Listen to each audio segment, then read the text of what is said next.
Soul alignment. Everything on Earth, including every species of plant and animal, and each individual person, plant, each flower, seed, and cell, is a materialization of supreme intelligence, the Absolute, or the Godhead, which I refer to as the Divine. Our soul is its conduit and unique manifestation.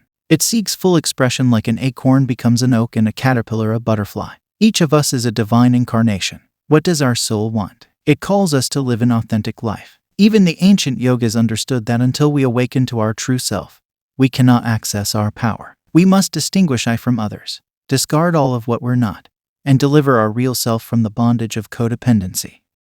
We suffer when we don't live our truth and our values. When we do, we illumine our authentic self. We ignite our power and potential, and our mind, life, and relationships attain harmony. Our discontent screams for us to change. Yet, too often, we resist the challenges that are required and instead deny our yearnings with excuses or try to change someone else. It's the disconnect from our true self that causes us pain. When we align our soul and our authentic self, we are at peace, with no need for approval or to convince or change anyone. We find the resolve and courage to manifest what we want. The kernel of that I is there at infancy, though our latent potential lies hidden and camouflaged by external influence and our codependent false self. Once we realize our true self, we discover freedom and our power, and our will enables greater self-expression. This is simple, but not easy for those of us who, due to our past conditioning and trauma, have abandoned ourselves, as we were once abandoned. In order to survive, we adopted a persona,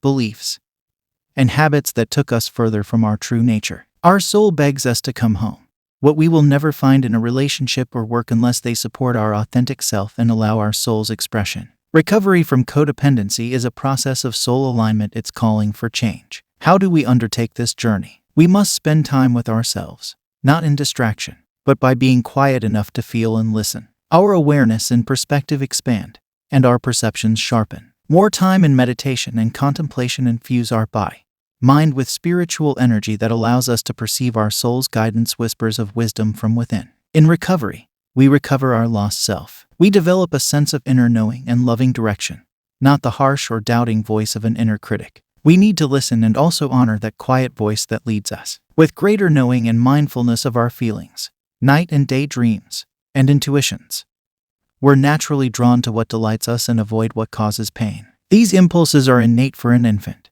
but most of us have lost touch with our instincts and natural self. Living authentically means thinking more with our heart than our mind. However, advice to follow your heart can be tricky, for our soul's guidance may be obscured by neediness, shame, and fear. Our heart may want us to cling to an abusive relationship, but our soul never wants us to be diminished or undermined.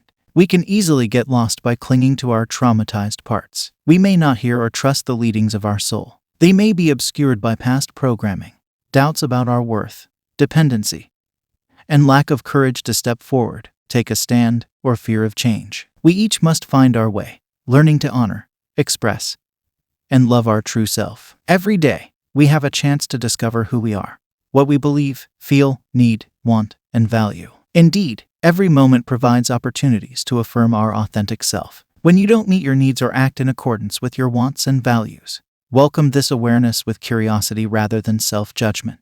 What is the source of conflict between what you need and want and how you act? Self-examination provides clarity and potentiates better choices in the future. For example, if you say yes when you want to say no, or eat a dessert when you're trying to lose weight, instead of attacking yourself, develop compassion for the parts of you that still struggle and are in need of self-love. To deepen self-love and compassion, listen to the self-love meditation. When we don't believe in ourselves or that change is possible, working with someone who does can open real possibilities by removing cobwebs and blinders. A therapist or coach can hold a vision of the future you before you can see it and can support you in the changes your soul is yearning for. Mentor yourself by practicing the soul alignment meditation to begin living a soul-centered life.